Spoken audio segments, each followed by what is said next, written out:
Ìkẹ́ tọ́lá tó pé àlàáfíà lọ́pọ̀lọpọ̀ kó lọ bẹ́yàn lólùfẹ́ wa gbogbo ẹni tó ń wo HADJIA TV.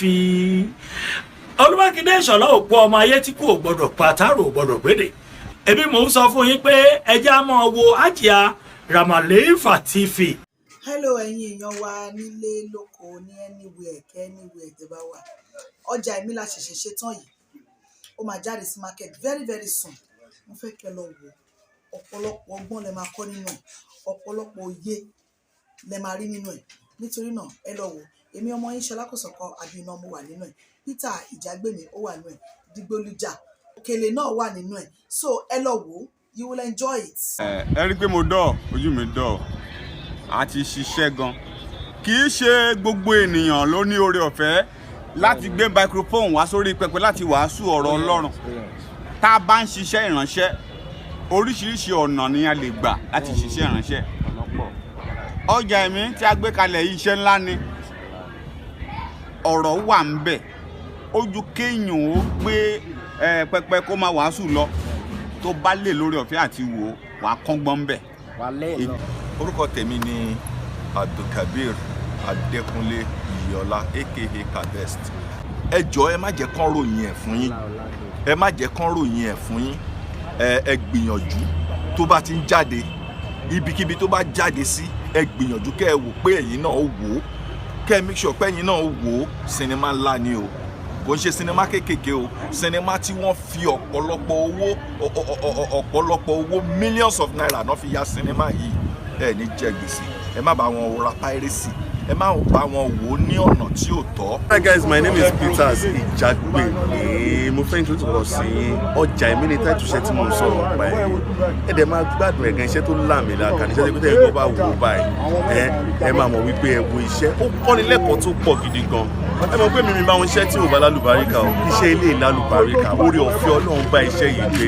Tẹ́ bá dẹ̀ wò ẹni rí gẹ̀ẹ́tì. Ẹ̀yin tèmi tẹ́ wà ń lé orúkọ tèmi ni Alebiosu manager ní gbogbo èèyàn mọ̀ mi sí. Iṣẹ́ kan ń bọ̀ lọ́nà báyìí mo fẹ́ ròyìn fún yín. Mo mọ̀ pé ẹ ti máa gbọ́ torí pé ó pọ̀ létí ó wúwo létí gan ó dùn gbòòrò kí lórúkọ iṣẹ́ tí mò ń pèrè ẹ̀ òun náà ni wọ́n ń pè ní ọjà ẹ̀mí ọmọ bàbá wòlíì tó jẹ́ pé àwọn ọgbọ́n wọn ni ògbóǹtarìgì tí wọ́n produce kìíní wọn wà ń bẹ̀. HADJIA Ramaliifar àgbọ̀ máa bí wọn jayókù sí wọn lára àwọn gangan ni màmá bẹ̀ gbẹ̀gbẹ̀gbẹ̀ gbìgbìgbì. Ta ló wá ṣe PM oko yìí? Èmi Abiodun Adesanya tí gbogbo yín mọ̀ sí manager èmi ni PM oko yìí.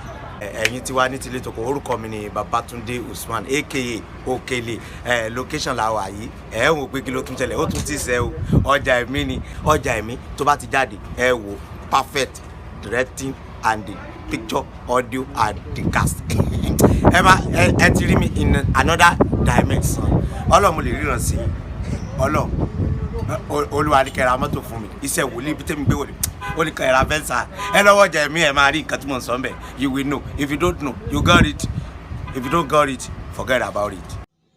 Gbogbo ohun tí a fà láàfíà kó jọ má jẹ́ àgbé wọn tàtẹ̀kùntẹ̀kùn sùlùjálà àlìwálì kì í rọ mi má jẹ́ àfinira lólè ayé wa. Ó yá ẹ jẹ́ ká lọ tó bá ti jáde ọjà ẹ̀mí ni ẹ wò tí bàbá wa nínú Olúwa wòlíì Samuel Ajayi eléyìí tí ó ti tọ́lọ́run bá tẹwọ́ wọn gbé iṣẹ́ náà kalẹ̀ lágbára Ọlọ́run bá tèmi ti yín ayé ò ní ra ọjà ẹ̀mí lẹ̀dẹ̀ wá. Ẹ̀yin tèmi Taofik Adéwálé Digboluja owó sọ̀rọ̀ ẹ tó rí mi in another dimension sinimá tuntun ọjà ẹ̀mí òun là ń kó pọ̀ lọ́wọ́ ẹni tí Olúwa pè sí ojú ọ̀nà ìyìn rere tí fíìmù yẹn bá jáde ó máa dùn gan ẹ máa gbádùn ẹ gan.